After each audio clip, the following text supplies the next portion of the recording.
의문, 타파, 여러분의 궁금증을 해결해드립니다. 조기준, 김은태 하프타임 시간입니다. 10시부터 유튜브 댓글로 의문점들 그리고 토의들 잘 보고 있습니다. 오늘도 정말 활발한 토의가 이뤄졌는데요. 덕분에 질문을 뽑아볼 수가 있었습니다. 정말 감사드리고요. 다음 주도 잘 부탁드리겠습니다. 자, 그렇다면 오늘의 의문점은 무엇인지 바로 만나보도록 하겠습니다. 첫 번째 질문입니다. 다음 주 빅테크 실적 대기, 투자 전략은? 이라고 질문 남겨주셨습니다. 다음 주 빅테크 실적이 쏟아지는데요. 알파벳, 아마존, 테슬라 등 정말 큰 기업들의 실적도 예정되어 있고요. 우리나라 대기업들의 실적도 줄줄이 예정돼 있습니다. 자, 그렇다면 그때를 대비해서 우리는 어떤 투자 전략을 세워봐야 될지, 어떻게 매수를 해봐야 될지도 한번 여쭤보도록 하겠습니다. 두 번째 질문입니다. 제약 바이오주 들썩, 모멘텀 강한 종목은? 이라고 되어 있습니다. 10월 들어서 제약 바이오주가 크게 상승하고 있는데요. 요동치고 있는 반도체주에 비해서 훨씬 더 좋은 흐름을 보여주고 있습니다. 오늘은 차익 실현 매물이 나오고 있지만요. 비만 치료제뿐만 아니라 항암 관련 세포 치료제들도 각광받고 있는데요. 자, 그렇다면 그 중에서도 어떤 종목을 한번 찾아보면 좋을지 투자 전략 세워보도록 하겠습니다. 조기준, 김웅태 매니저님들 바로 만나보도록 하겠습니다. 매니저님들 나와주세요. 네, 앞서서 배지연 아나운서 통해 여러분들이 뭘 가장 궁금해하셨는지 정리를 들어볼 수 있었는데요. 자, 이걸 바로 두 매니저님들께 답변으로 받아보는 실시간 Q&A 시간 이어가도록 하겠습니다. MBN골드 조기준, 김흥태 매니저 바로 만나볼게요. 안녕하세요. 네, 안녕하십니까. 네, 반갑습니다. 자, 일단 첫 번째 큐부터 풀어볼까요? 반도체 실적도 좀 차별화되고 있나라는 생각이 듭니다. 일단은 삼성전자의 실적 실망 경험했고요. ASML의 쇼크. 하지만 TSMC는 또 달랐고요. 중소형주 가운데서는 국내에서 한미반도체도 실적이 좋은 상황이었죠. 다음 주에 하이닉스 실적을 일단 앞두고 있는 상황에서 긍정적인 전망이 더 많이 나오고 있는데요. 자, 반도체 실적 차별화 분위기 속에 하이닉스 실적 발표 전 우리는 어떤 태세를 취하는 게 맞을지 두 분께 답을 한번 들어볼게요. 먼저 흥태 매니저님, 저희 이 시점에서 가져야 되는 태세는 어떤 자세일까요? 전략. 일단은 다음 주부터 이제 빅테크에 대한 실적이 발표는 되고 있는데 오늘 같은 장이면은 오히려 좀 저점에서 매수할 수 있는 기회가 되지 않을까. 저는 차라리 지금 장에서 겁먹지 마시고 차라리 저점이었을 때 조금씩 매수해가는 관점이다라고 보시면 될 것 같습니다.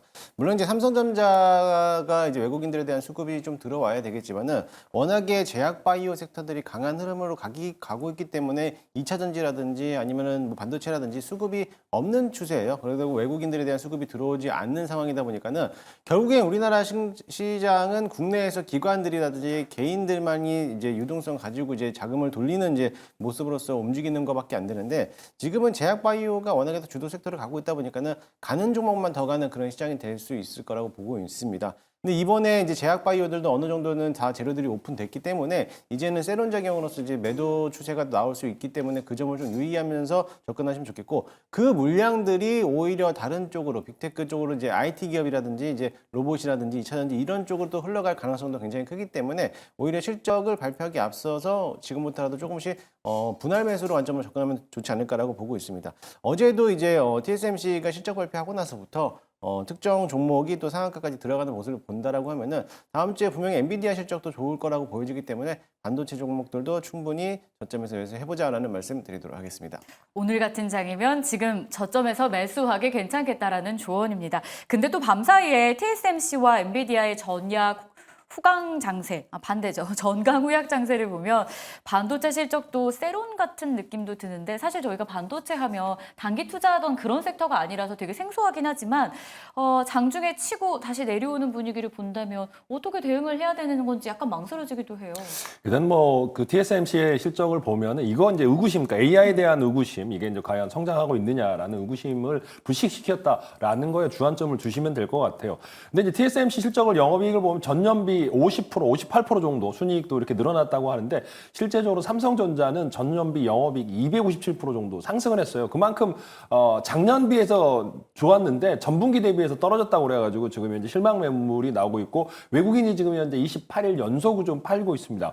30일이 넘어갈 가능성이 있지만은 그 끝이 보이지 않냐라는 생각이 들고요. 그래서 지금 현재 거의 두 달 8월부터 외국인들이 13조 이상을 삼성전자를 매도를 치고 있고 그렇지만은 PBR이나 PER 계산했을 때 이제 저평가 구간이 구간이라는 겁니다. 분명히 봤을 때. 그리고 하이닉스도 그 실적이 나올 텐데 분명히 HBM 실적이 좋기 때문에 분명히 하이닉스 실적 좋은데 오늘 19만 원 밑으로 하락했을 때 제 생각에는 삼성전자 하이닉스 분할 매수 관점으로 계속적으로 보셔도 될 것 같고요. 추가 하락을 하더라도 저 생각에는 뭐 부담 없이 그러니까 그 하락이 깊지는 않을 것 같다라는 측면으로 봤을 때 삼성전자 하이닉스 분할 매수 관점으로 다시 한번 말씀드리겠습니다. 두 분의 의견이 일치가 되네요. 흥태 매니저님도 실적 발표 전에 매수의 기회로 삼자, 조기준 매니저님도 분할 매수 여전히 유효하다라는 조언을 더해주셨습니다. 자, 그러면 저희가 주요 주도주라고 불리는 섹터가 반도체도 있지만 요즘은 또 제약바이오 이름을 꺼내고 있잖아요. 사고 팔고 가장 많은, 즉 회전율이 가장 높은 섹터가 요즘엔 제약바이오라고 합니다. 바이오 안에서도 정말 많은 테마들이 형성이 되어 있는 상황이다 보니까 순환매 관점에서 뭐 한쪽이 쉬면 한쪽이 오르기도 하고 지금 돌아가면서 튀고 있는 상황인데 오늘은 진단키트 전염병 관련 테마가 강해요. 현 시점에서 제약바이오 중에 관심권에 둬야 할 그런 종목이 있을지 궁금한데 이게 매일매일 시시각각 변하다 보니까 오늘의 전략이 되게 중요할 것 같아요. 일단 뭐 오늘의 전략은 오전장에 다 나왔기 때문에 진단키트들은 지금 잡으면 안 되는 자리라고 보시면 될 따라가면 것을 안 되고. 볼 것이고요. 워낙에 또 테마성이 강한 성향이기 때문에 진단키트는 보는 것보다도 오히려 바이오 쪽으로서 좀 수급이 좀 더 올린다라고 하면은 물론 이제 비만 치료제 관련된 종목들이 좀 더 상승했기 때문에 뭐 더 갈 수 있겠지만은 그 다음 타겟으로 본다면 올해 연말까지 조금 더 길게 본다라고 하면 세포 치료제 관련된 종목들을 보시는 것도 괜찮아 보이기도 합니다. 다른 종목들의 ADC라든지 아니면 CDMO 관련된 기업들이 많이 올라왔고 또 최근 들어서 비만 치료제들도 역시나 마찬가지로 올라왔기 때문에 이번에 항체라든지 이런 세포 치료제 관련된 유전자 조작을 하고 있는 기업들도 이제 막 출발하기 때문에 그런 기업들을 본다라고 하면은 괜찮아 보이려고 하고요. 일단 뭐 카티 치료제도 마찬가지로 이제 암발셀이라는 이제 후보 물질을 갖고 있는 이 큐로셀도 이제 올해 연말 되면은 식약청에 대한 승인 건수고 나와도 있고 내년도부터면은 상용화가 할 수 있을 거라는 기대를 갖고 있기 때문에 오히려 이런 세포 치료제들이라든지 세포 치료제로서 하고 있는 CMO라든지 CDMO 이런 관련된 기업들도 참고해서 보시면 좋을 것 같습니다. 종목을 대표적으로 꼽아주신다면요? 일단 뭐 오늘 같은 경우는 뭐 역시나 뭐 큐로셀 같은 것도 괜찮고요. 뭐 이제 카티 치료제라든지 이제 이런 세포 치료제 유전자에 대해서 이제 CDMO라든지 CMO 하고 있는 이번 상장했던 뭐 이엔셀 이런 종목들도 조정받았을 때 매수해봐도 나쁘지 않을 거라고 보여집니다. 오늘 오전에 강했던 진단키트 전염병 관련주는 너무 많이 튀어 올랐기 때문에 따라붙으면 안 된다라는 걸 저희 방송을 계속 보고 계신다면 이미 학습이 되어 있으실 것 같은데요. 역시나 비슷한 조언을 주시면서 오히려 지금 제약바이오 안에서는 세포 치료제를 주목하자라고 좀 도움을 주셨습니다. 그런데 조기준 매니저님의 답변도 일치가 돼서 깜짝 놀랐어요. 제약바이오 안에 정말 많은 섹터들이 있는데 두 분 모두 세포 치료제를 보신다라는 건 진짜 유망하다. 이렇게 생각해도 되겠죠? 세포 치료제는 뭐 큐로셀도 있고 그런데 이제 점점 이제 첨단 재생 의료법에 관련해서 이제 내년 2월에 시행이 되기 때문에 네. 그 시간은 다가오고 있거든요. 결국에는 시행 세칙이라든가 뭐 이런 것들이 지금 나와야 될 타이밍인데 올해 연말 내로 나오지 않을까라는 생각이 듭니다. 내년 2월에는 어느 정도 시행을 해야 되기 때문에 그와 관련된 법규가 제정이 돼야 된다라고 보시면 될 것 같고 그와 관련된 종목은 아직까지 하나도 안 갔거든요. 지금 현재 시장에서 가장 상승을 많이 했던 게 CDMO, 그 다음에 뭐 이중항체, 그 다음에 비만 관련주들이 강하게 상승했습니다. 뭐 제가 추천드렸던 종목들, D&D 파마텍, 올릭스도 같이 시세 분출을 하고 있는데 뭐 추가 상승 여력이 좀 있지만은 제 생각했을 때 지금 현재 그건 보유자의 영역이고 뭐 유한양행이나 뭐 삼성 바이오로직스라든가 대부분은 이제 알테오젠을 보시면 이제 기존에 가지고 있던 사람들의 영역이 아니라 신규 진입은 제가 보기에는 다른 종목 세포 치료제라든가 저는 이제 휴젤이라든가 보톡스, 제테마라든지 이런 쪽이 이제 상승을 하고 있지만 추가 상승이 가장 많이 나올 가능성이 높습니다. 왜냐하면 비만을 하고 치료 약을 먹고 이제 가장 날씬해졌을 때 이제 얼굴을 해서 보톡스를 맞으러 가는 맞아요. 상황으로 이제 연출이 될 가능성이 높기 때문에 연결될 가능성이 높기 때문에 제 생각에는 이런 보톡스 관련주가 좀 더 추가 상승이 나올 거고 미용과 보톡스 관련주가 더 나아 보이면서 아까 세포 치료제 종목을 내년을 위한 종목으로 찾아보시는 게 좋을 것 같다라고 말씀을 드리겠고요. 종목은 S바이오메딕스, 차바이오텍, 뭐 네이처셀 뭐 이런 종목이 있겠습니다. 삼성바이오로직스도 간략히 조언을 좀 주시면요. 지금 2% 넘게 상승하면서 이 100만 원 황제주 안착을 정말 잘 해내고 있어요.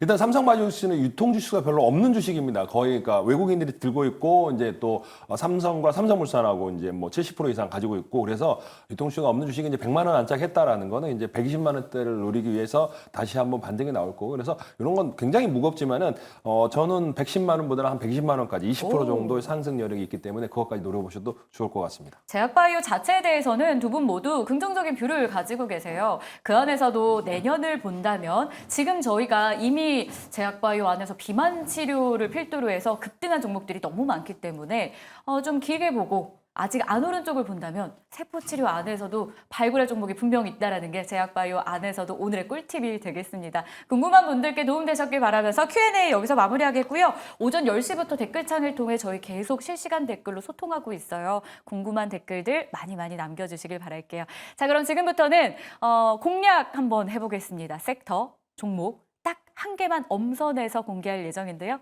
김응태 매니저 순서로 이어지겠습니다.